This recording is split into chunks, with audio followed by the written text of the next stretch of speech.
Bismillahirrahmanirrahim. Alhamdulillah. Wassalatu wassalamu ala Rasulillah wa ala alihi wa sahbihi wa mawalah, amma ba'du.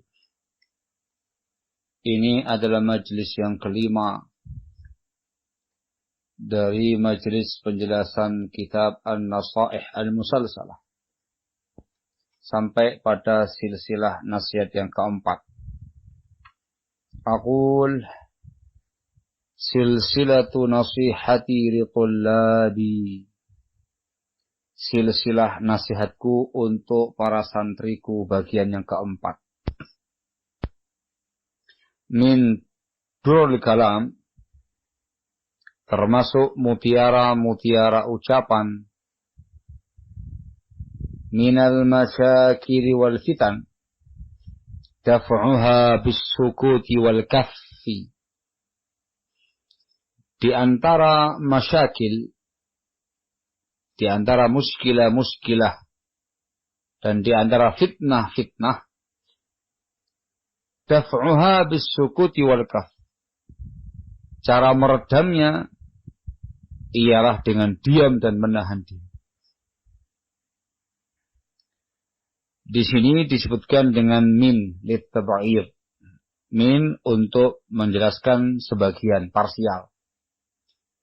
Artinya terkait dengan masyakil dan fitan, ada kalanya bicara itu lebih afdal, bisa meredam masyakil dan fitnah yang ada.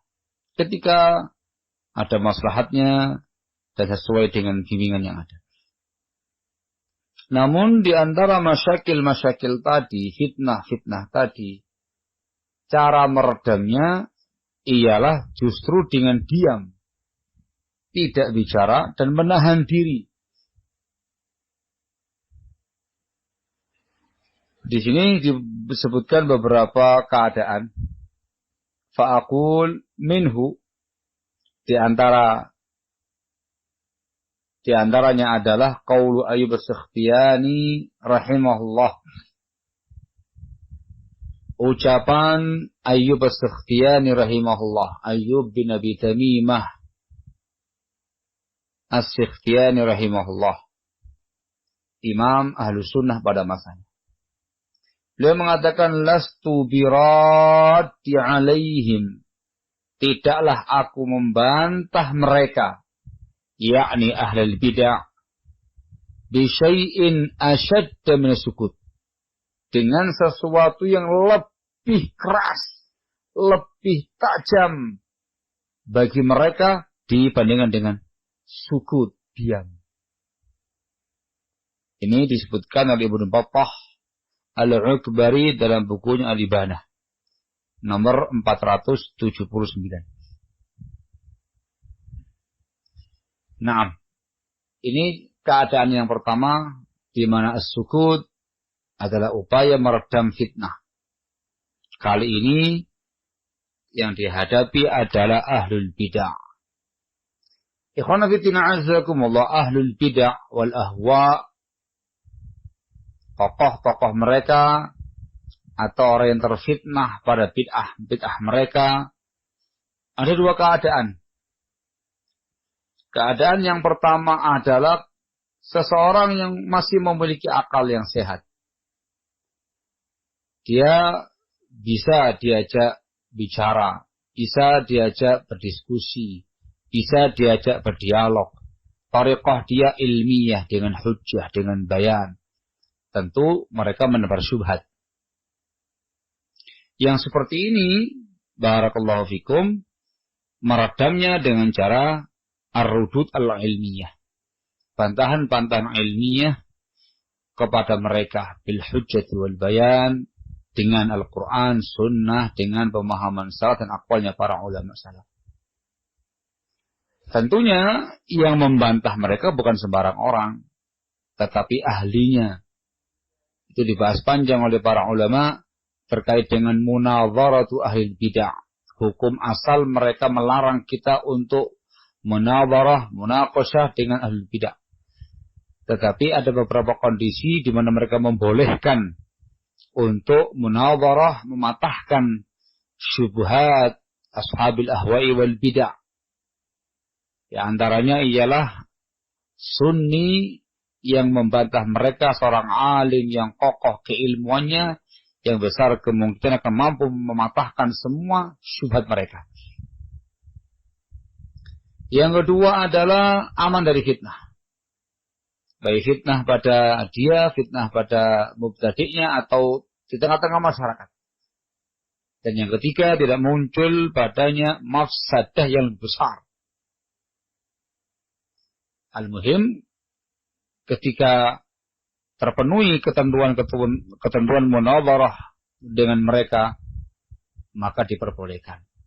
Biasanya memang mereka itu adalah orang-orang yang melempar syubhat dengan zahirnya seperti hujjah. Disinilah letak rudud ilmiah para ulama. Disinilah letak aqwal ulama ketika mereka memberikan motivasi, memberikan semangat kepada para ulama, para tulabul ilm al-mutamakkinin untuk tampil membantah ashabul ahwa'i wal bidah. Entah membantah fikrahnya, atau membantah kelompoknya, atau membantah orangnya. Ingat para ulama yang melakukannya. Kita sebagai talibul ilmi hanya membaca bantahan-bantahan ulama kepada mereka dan menukil saja. Ini bukan ranahnya kita. Yang kedua, ada ahlul bidah atau al-maftunun bihim, orang-orang terfitnah dengan mereka. Barakallahu fikum. Tipikalnya adalah para sufaha wal humqa. Orang-orang yang safih, orang-orang yang humqa, yang ahmak. Tidak ada ilmiahnya, tidak ada hujahnya. Barakallahu fikum. Yang ada caci maki. Yang ada hanya celaan, cercaan, hinaan, cemoohan, vonis, hukum, hakim. Engkau menimpali mereka satu kata, mereka memberontak kamu dengan ribuan kata. Kamu menimpali mereka satu lembar, mereka memberontak kamu dengan ribuan lembar. Isinya caci maki, membodoh-bodohkan seorang ahlu sunnah ila akhirih. Sufaha yang seperti ini. Nah, yang seperti ini barakallahu fikum, cara meredamnya bukan dengan cara dibantah. Akan semakin nampak safihnya mereka dan akan semakin barakallahu fikum membabi buta dan besar fitnahnya. Tipe yang seperti ini barakallahu fikum yang dinasihatkan oleh para ulama adalah as-sukut. Diam, mendiamkan mereka. La yultafatu ilaihim, tidak ditoleh mereka itu. La yu'ba bihim, tidak diperhatikan mereka itu. Biarkan mereka dengan apa yang ada pada mereka. Kita hanya menjelaskan, memberikan bayan tentang usul ahlu sunnah. Memberikan bayan tentang prinsip-prinsip ahlu sunnah secara ilmiah dalam poin tadi. Adillah, ayat, hadis, keterangan para ulama. Yakfi. Mereka diamkan. Ini barakallahu fikum yang dinasihatkan oleh para ulama ketika terjadi fitnah hajawurah yang mengikuti al-hajuri. Mungkin kebanyakan antum tahu bagaimana mereka begitu arogan di dalam menghizbikan para ulama, menghizbikan para masyayikh, menghizbikan para duat salafiyin, bahkan menghizbikan semua orang yang menyelisihi mereka. Mereka melecehkan, mereka mencemooh masyayikhuna, Syekh Ubaid al-Jabiri, jadi bahan olok-olok mereka, Syekh al-Bukhari dan juga yang lainnya. Ini namanya sufaha. Mereka memberikan bimbingan kepada kita untuk meninggalkan mereka. Utrukuhum. Biarkan mereka, tinggalkan mereka. Nah, akan teredam itu fitnah dengan cara seperti itu. Nggak punya bahan mereka. Dan kita menjelaskan prinsip Ahlus Sunnah terkait dengan poin-poin yang diperbincangkan. Nah, as-sunnah tubayyan. Sunnah dijelaskan. Kamu jabarkan, bukan kamu perdebatkan. Barakallahu fikum. Di sini diam adalah meredam fitnah. Keadaan yang kedua yang disebutkan di sini, aqul wa min hadzal bab, dan termasuk bab ini adalah as-sukutu fil umuril mustabihah hatta tatabayyan. Termasuk dalam bab ini adalah diam dalam perkara-perkara yang masih tersamarkan hingga diperjelas. Barakallahu fikum. Ikhwan fillah azakumullah, al-masyakil wal fitan juga ada dua terkait dengan al-wuduh wal istibah. Masyakil dan fitnah ditinjau dari sisi jelas gamblang dan samarnya dibagi dua. Ada umur wadihah, jaliyah, perkara yang gamblang, jelas diketahui oleh para ulama, bahkan tulabul ilm. Tahu, ini sebuah fitnah, sebuah penyimpangan misalkan. Wadih, jali. Yang seperti ini bisa kita berbicara, bisa kita menghukuminya. Itu pun dengan hujjah, dengan dalil, ayat, hadis, keterangan para ulama, bukan dengan hawa nafsu. Namun di sana ada perkara yang mustabihah, umur khafiyah, perkara yang samar. Ada kalanya tersamarkan pada tulabul ilmi, para pencari ilmu. Maka mereka harus diam dalam masalah itu. Jangan bicara, dikarenakan sama mereka. Ada pula yang bahkan tersamarkan atas para ulama. Maka tulabul ilm harus diam. Yang berbicara adalah para kibarul ulama yang mengerti masalah itu. Baru bicara ketika tutadayyan, semuanya jelas, semuanya gamblang. Dengan dalilnya, dengan hujjahnya, ini ayatnya, ini hadisnya, atau ini fatwa ulamanya. Itu pun dengan ilmu ya. Kita sebagai talib ilmu hanya menukil saja.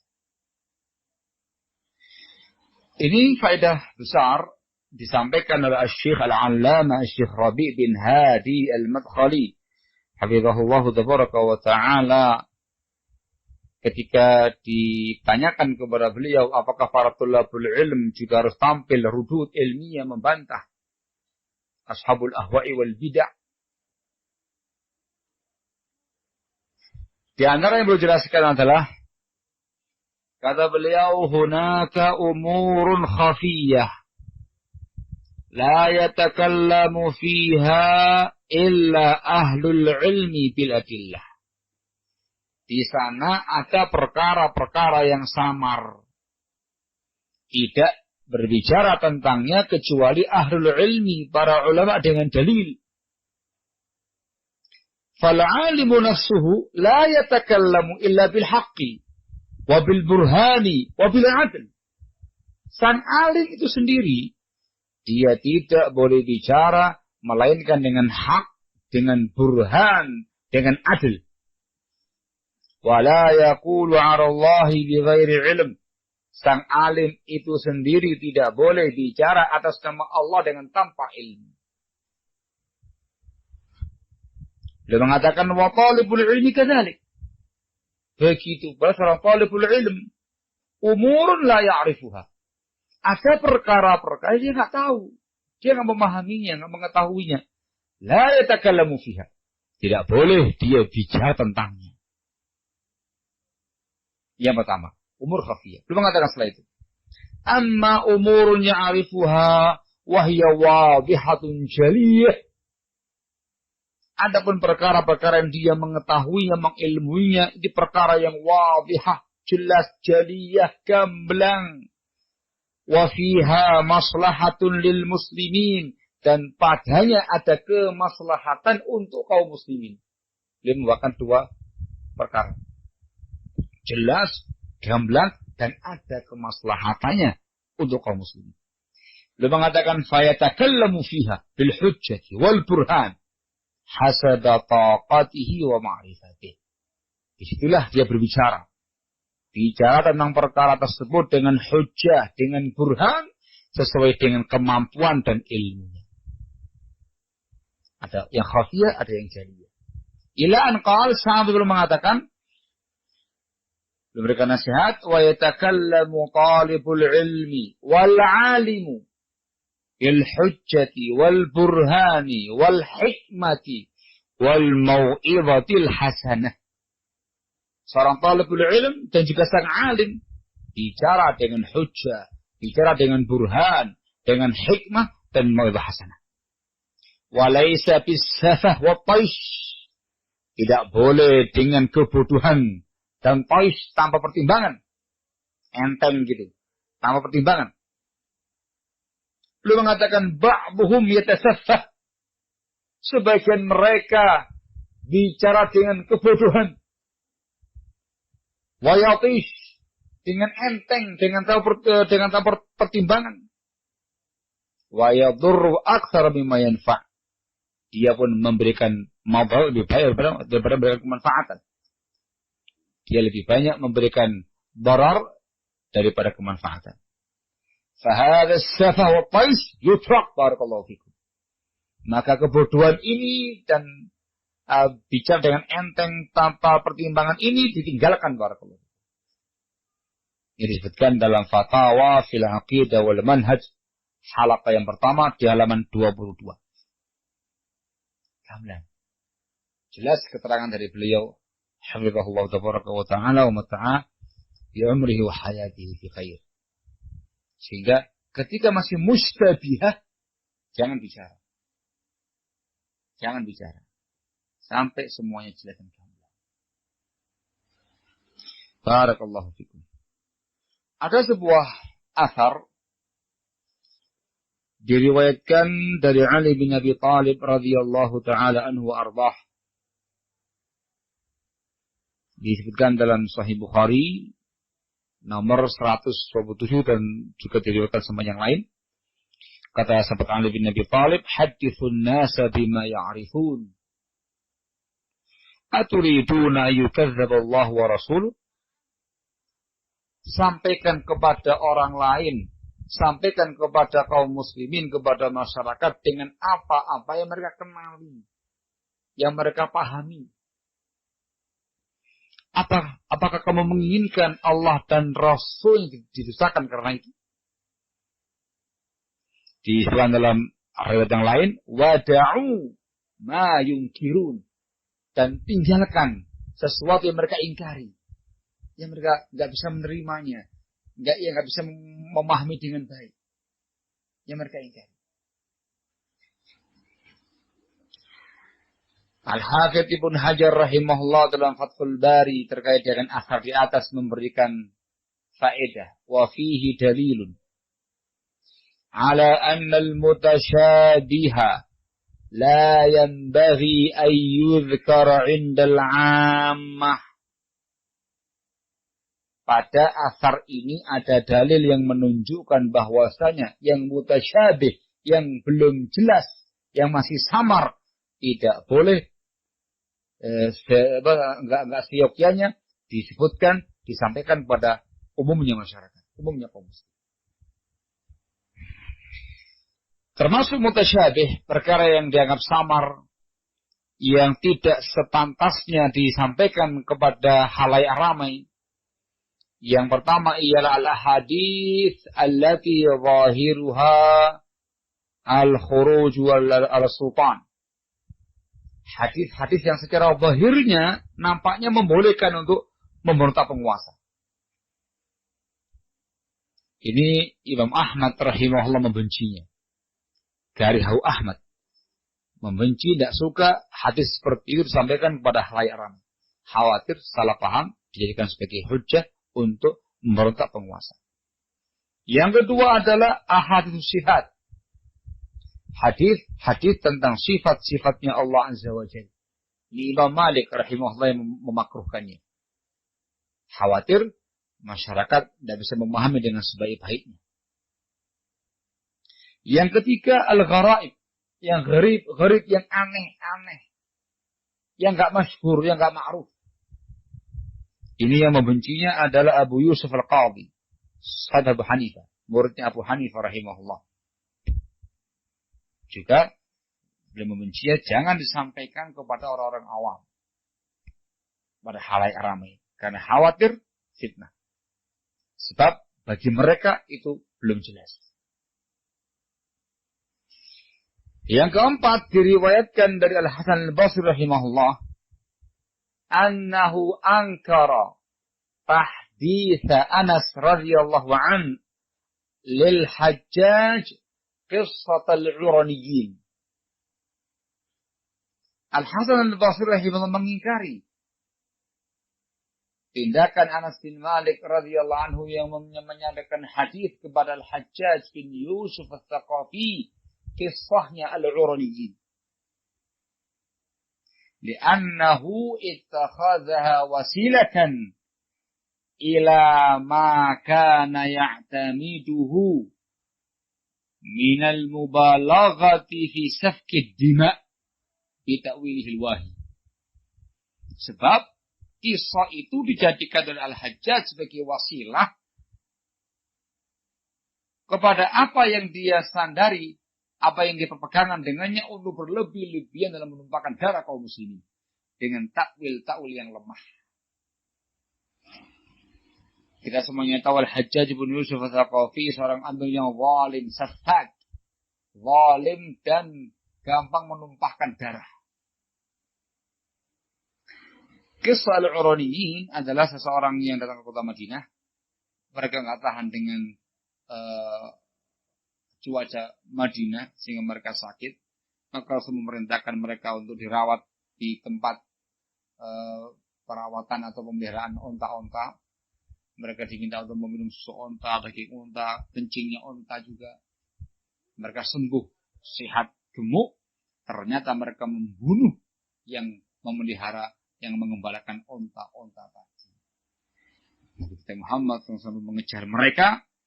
Dan ketika mereka tertangkap, Rasulullah menghukum mereka dengan hukuman yang sangat berat. Sampai mereka mati. Ini disampaikan oleh kepada Al-Hajjaj. Dan akhirnya Al-Hajjaj berhujjah dengan ini untuk bermudah-mudah menumpahkan darah. Al-Hasan Al-Basri mengingkari ini. Jangan begitu. Dikarenakan ini hadis ketika diterima oleh sosok seperti Al-Hajjaj jadi hikmah. Akan dijadikan sebagai alasan untuk membantai kaum muslim. Al-Hafidh rahimahullah telah membawakan 4 keadaan di atas. Dan terakhir membawakan Al-Hasan Al-Basri membawakan sebuah dhabit. Kata Al-Hafidh wa dhabitu dzalik. Dhabitnya. Dhabit ilmu atau hadis yang jangan kau sampaikan kepada orang lain. Wa dhabitu dzalik ay yakuna zahirul hadis yuqawwil bid'ah. Zahir hadisnya menguatkan bid'ahnya. Jangan kamu sampaikan. Wa zahiruhu fil asli ghairu murad, atau zahirnya pada hukum asalnya tidak dimaksudkan. Maknanya bukan makna yang secara zahir, ada makna lain di balik riwayat tersebut. Perlu disyarah. Jangan kamu sampaikan. Khawatir dia menangkap secara zahirnya dipahami lain. Beliau mengatakan fal imsaku anhu 'inda man yukhsha 'alaihi al-akhdhu bi zahirihi matlub. Fal imsaku anhu, maka menahan diri dari yang seperti itu, ilmu atau hadis seperti itu, 'inda man yukhsha 'alaihi al-akhdhu bi zahirihi. Ya, di sisi seseorang dikhawatirkan dia akan mengambil secara zahirnya, matlub. Menahan diri dianjurkan. Di Fathul Bari juz yang pertama halaman 225. Hadza huwa. Sehingga ini perkara harus kita resapi, kita hayati, kita ilmui. Ini termasuk hikmah dalam menyampaikan ilmu, termasuk hikmah di dalam berdakwah kepada Allah Azza wa Jalla. Ya, ada hal-hal yang tersamarkan bagi masyarakat, tersamarkan bagi seorang talibul ilm, jangan kamu sampaikan. Dan yang masih samar terkait dengan dirinya, jangan kamu bicara tentang. Sampai semuanya jelas dan gamblang. Nah, diriwayatkan dari Al-Hasan Al-Basri rahimahullah, beliau mengatakan al-mu'min waqaf hatta yatabayyan. Seorang mukmin itu waqaf, senang tawakuf, senang berhenti. Tidak gegabah dalam bicara atau bertindak. Waqaf hatta yatabayyan, hingga dia tabayyun. Semuanya jelas dan gamblang. Sehingga dalam perkara mustabihah yang masih samar, diam. Jangan bicara, jangan bertindak. Sampai semuanya jelas. Jelas, imma dengan dalil, ayat, hadis, atau dengan fatwa ulama, atau dengan keterangan-keterangan dari para ulama, atau vonis mereka, atau hukum mereka, atau mereka menghakimi dengan ilmu dan hujjah. Semuanya jelas, semuanya gamblang. Baru kita bicara, menukil dari para ulama kita. Barakallahu fikum. Keadaan yang ketiga yang disebutkan di sini. ومن هذا الباب السكوت في الأخبار المتراكمة حتى تتثبت. Dan termasuk dalam bab ini ialah diam tentang berita-berita yang tumpang tindih, simpang siur, hingga ditasabut.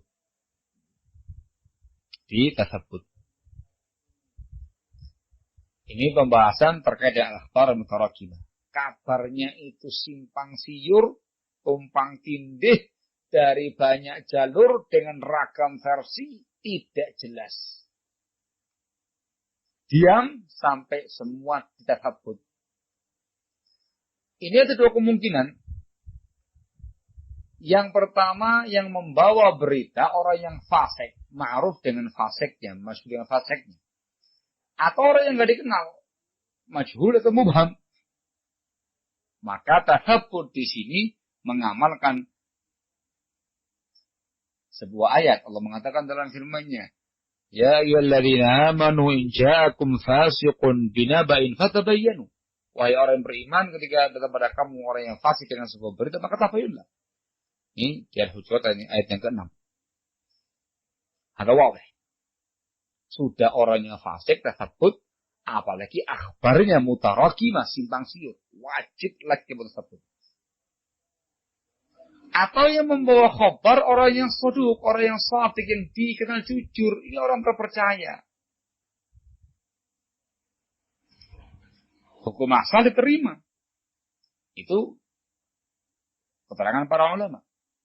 Tetapi dalam sebuah kondisi tertentu, di antaranya kata para ulama kita, pada akhbar yang mutarakimah, kabar yang simpang siur, yang tumpang tindih, kita juga perlu untuk tasabut berita dia, bukan menuduh dia dusta, tetapi untuk ta'kidu sihhatil khabar, memastikan keabsahan beritanya. Ini di antara contohnya adalah ketika sahabat yang mulia Abu Musa al-Asy'ari radhiyallahu anhu menyampaikan sebuah hadis kepada sahabat Umar bin Khattab tentang isti'dzan salat. Minta izin 3 kali. Beliau nggak tahu riwayat tersebut. Beliau mengatakan kepada Abu Musa al-Asy'ari, kamu datangkan kepada aku saksi. Atau kalau tidak kamu akan saya beginikan. Beliau punya hak demikian karena beliau sebagai seorang penguasa. Punya hak untuk mengancam dikarenakan sebagai seorang penguasa. Amirul Mukminin ketika itu. Beliau Abu Musa pun datang kepada sahabat Ansar dan yang bersama beliau yang paling muda di antara mereka ketika itu. Membawa saksi, nih juga ada sahabat Ansar yang menyampaikan demikian tentang dari Rasulullah SAW, al-isti'dzanu tsalas, minta izin 3 kali, diizinkan maka masuk, kalau kamu disuruh pulang. Di sebagian riwayat disebutkan sahabat Umar mengatakan al-hadni as-safqatu bil aswaq. Aku terlalaikan oleh pekerjaan dan kesibukan di pasar. Disebutkan dalam lafaz yang lain Aku tidak menuduh engkau dusta wahai Abu Musa, walakinni uridu an atathabbat. Aku enggak menuduh kamu dusta wahai Abu Musa, tapi aku ingin sekedar tasabut saja. Nah, intinya tasabut. Al-akhbar al-mutarakimah. Barakallahu fikum. Ada pernyataan yang sangat bagus dari Asy-Syaikh Abdurrahman bin Nasir As-Sa'di rahimahullah. Beliau mengatakan minal ghalatil fahishil khatir, termasuk kesalahan fatal yang sangat membahayakan, qabulu qawlin nasi ba'dihim bi ba'd, menerima ucapan manusia sebagian mereka dengan sebagian yang lain. Qala fulan, ya, dari fulan, dari alan. Thumma yabni alaihi sami' hubban wa bughda wa madhan wa dhamma. Kemudian sang pendengar yang mendengar dari ucapan orang tadi itu, yang qila wa qala tadi itu, dia membangun di atasnya cinta dan benci, sanjungan dan celaan. Langsung dipakai untuk dasar al-wala' wal bara'. Kata beliau, ghalat fahish, kesalahan yang fatal yang sangat membahayakan. Beliau mengatakan, fakam hasala bihadal ghalati umurun sara akibataha an-nadamah. Betapa banyak terjadi dengan sebab kesalahan seperti ini. Terjadi sekian banyak perkara-perkara yang akibatnya pada penyesalan semuanya. Wa kam asya'an nasu 'anil nasi umuran la haqa'iqa laha bil kulliyah. Betapa banyak sebagian orang menebarkan isu tentang orang lain. Perkara-perkara yang tidak ada hakikatnya secara keseluruhan. Sama sekali kan hakikatnya. Maka beliau mengatakan, fal wajib al-aqil. Maka wajib atas orang yang berakal. At-tasabbut. Harus tasabbut. Wa taharrus. Harus berhati-hati menahan diri. Wa adamu tasarru' dan jangan terburu-buru. Untuk berucap, untuk menyebarkan, untuk menfonis apalagi. Wa bihadza yu'rafu dinul 'abdi wa razanatuhu wa 'aqluh. Dengan cara inilah, dengan tasabbut dia, dengan kehati-hatian dia, dengan dia enggak terburu-buru itu akan diketahui agama seseorang, kekokohan agama seseorang dan akalnya dia. Nah, sehingga khulasanya adalah tunggu sampai segala sesuatu itu jelas. Gamblang. Disitulah kamu bisa berbicara. Itu pun dengan hujjah, dengan burhan, dengan adil. Dan ketika ada kemaslahatan untuk kaum muslimin. Terakhir, aku mengatakan wa min dhawabiti hadzal babi, dan termasuk dhabit bab ini adalah qaulun Nawawi rahimahullah fi Riyadh. Ucapan Imam Nawawi dalam bukunya Riyadhus Shalihin pada bab tahribul ghibah dan hifdzul lisan. Beliau mengatakan, i'lam, ketahuilah, annahu yanbaghi likulli mukallafin ayahfadha lisanahu an jami'il kalam. Seyogyanya bagi tiap-tiap mukallaf untuk menjaga lisannya dari semua ucapan. Illa kalaman zaharat fihi al-maslahah, kecuali ucapan yang nampak padanya kemaslahatannya. Wa matastawa al-kalam wa tarkuhu fil maslahah, dan kapanpun sama antara ucapan dan tidak berucap pada kemaslahatannya, fasunnatul imsak wa'an, maka yang sunnah menahan diri dari ucapan tadi. Li'annahu qad yanjarul kalamul mubah ila harabin aw makruhin, sebab terkadang ucapan yang mubah menyeret kepada perkara yang haram atau perkara yang makruh. Wa dzalika kathirun fil 'adah, dan itu sering pada kebiasaannya. Wassalamatu la ya'tiluha syai', dan keselamatan tidak bisa ditandingi oleh apapun. Titik, wallahul muwaffiq lis-shawab. Barakallahu fikum. Ini kaidah umumnya. Sebagaimana yang diterangkan di nasihat yang sebelumnya, perhatikan masalah dan mafasid. Hanya bicara ketika ada maslahatnya. Ketika maslahat dan mafsadnya sama, diam itu aula. Jangan sampai ucapan yang mubah menyeret kita kepada perkara yang haram atau perkara yang makruh. Baik. bicara ketika hak pada niatnya, hak pada keabsahan ucapan dengan hujjah dan dalil, dan hak pada dampaknya. Seperti yang disampaikan pada nasihat yang kedua pada buku ini. Barakallahu fikum. Semoga manfaat. Barakallahu fikum. Dan semoga Allah Azza wa Jalla memberikan taufik kepada kita semua, sehingga tepat waktu dan situasi untuk berbicara, dia bicara, tepat waktu dan situasi untuk diam, maka dia pun diam. Ada kalanya bicara dengan ketentuannya, ada kalanya diam juga dengan ketentuannya. Naktafi lahuna, subhanaka wa bihamdika, asyhadu an la ilaha illa anta, astaghfiruka wa atubu ilaik, walhamdulillah.